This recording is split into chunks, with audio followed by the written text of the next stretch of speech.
People's Assembly members' debates focus on the services and economic situation and the combination of efforts to protect Syria.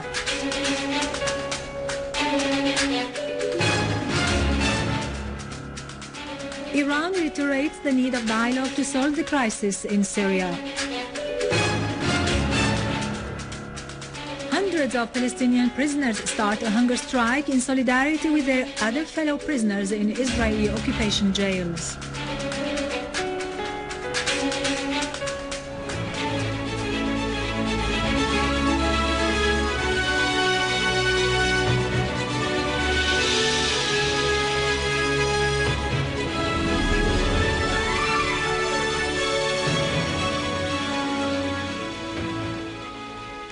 Good afternoon, I am Irado Krikorian from the News Center in Damascus.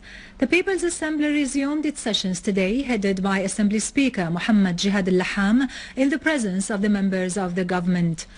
The Assembly listened to the interventions of its members that focused on the government's measures to overcome the difficulties that resulted from the crisis and the ways and means to improve the livelihood situation of citizens and provide basic commodities. The People's Assembly members affirmed that national action is everybody's responsibility and requires cooperation among all sides and authorities. They called on the government members to present creative thoughts and clear visions for the future. The Assembly members also affirmed that earnest dialogue should start from the smallest administrative unit in a manner that excludes no one. They pointed out that any national dialogue conference should include all political factions, including the People's Assembly members, who represent the people as a whole.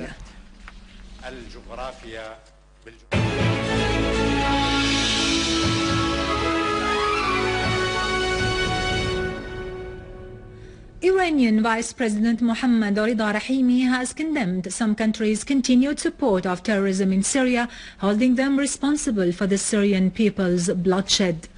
During his meeting with the Syrian ambassador to Tehran, Adnan Mahmoud, Rahimi stressed Iran's stand on Syria's side and its intention to offer all forms of support to it in the face of the enemy's schemes. He added that terrorists and their supporters would be defeated and the economic pressures would fail as the two countries enjoy the strongest willpower in enhancing the ingredients of steadfastness to confront the unjust economic blockade.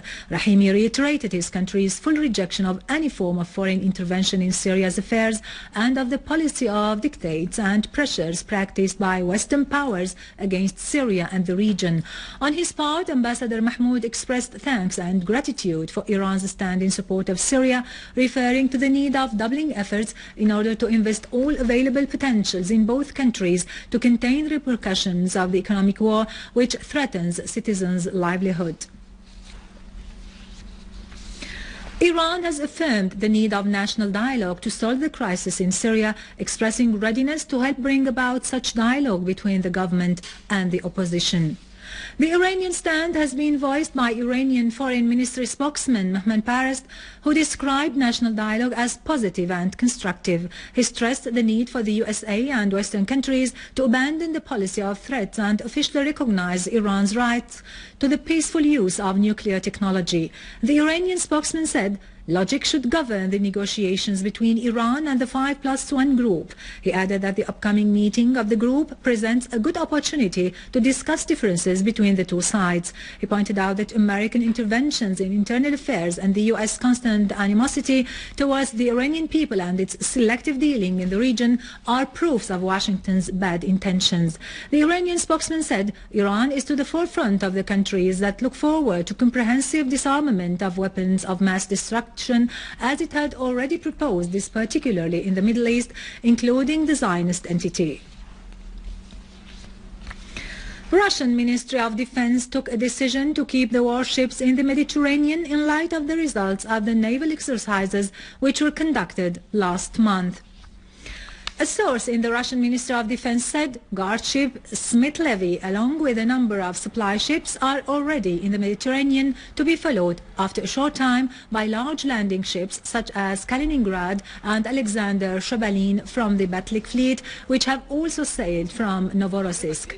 In addition to that, the large landing ships Saratov and Azov from the Black Sea fleet will arrive into the region at the end of the current month. The source added that the number of the ships in the region and their type will be determined according to the development of the situation in the future.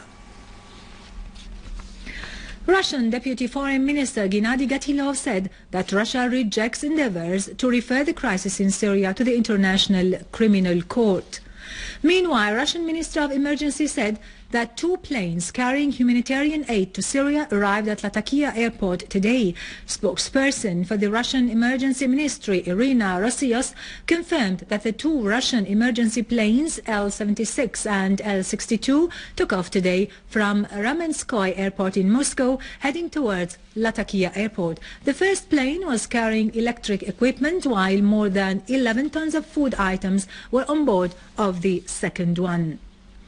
Our army units have confiscated 2 cars loaded with weapons and ammunition and eliminated a number of terrorists who had been smuggling weapons and committing acts of kidnapping and vandalism in Shamsin in Homs suburbs. A military source said the weapons confiscated included anti-armor missiles, mortar shells, artillery shots, RPGs shells and a BKT machine gun. The source added that all the group's members were killed or wounded. Meanwhile, our army units continue to pursue terrorists in eastern Al-Buwaida, Al-Amiriya, Tal al-Ghar and Ain Hussein, destroying their hideouts. Moreover, an army unit and borders guards have thwarted an attempt by a terrorist group to infiltrate from Lebanese territories at Idlin site in Tel Kalakh suburbs, killing and wounding a number of its members.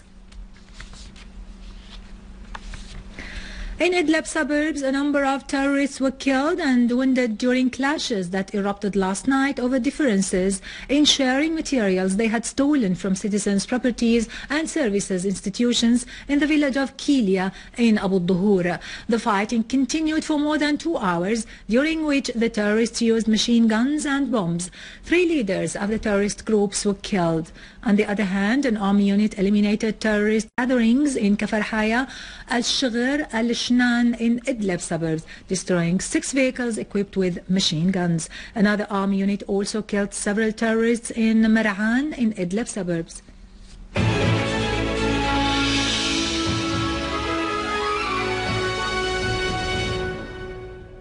In occupied Palestine, more than 800 Palestinian prisoners in Israeli prisons have started a hunger strike in solidarity with their fellow prisoners who have been on a hunger strike for several months.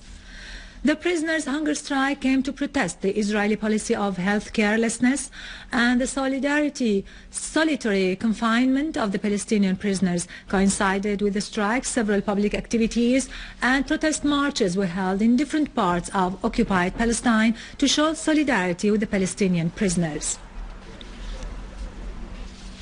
In Egypt, a sit-in continued in Port Said and several other cities for the 3rd consecutive day.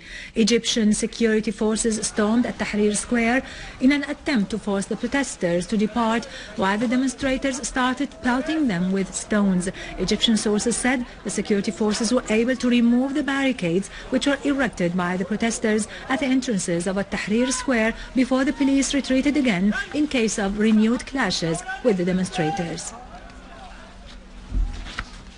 With this, we end our news for today. Thank you for watching. For more news about Syria and the region, and to view this bulletin again, you can always visit our website in English, syriaonline.sy.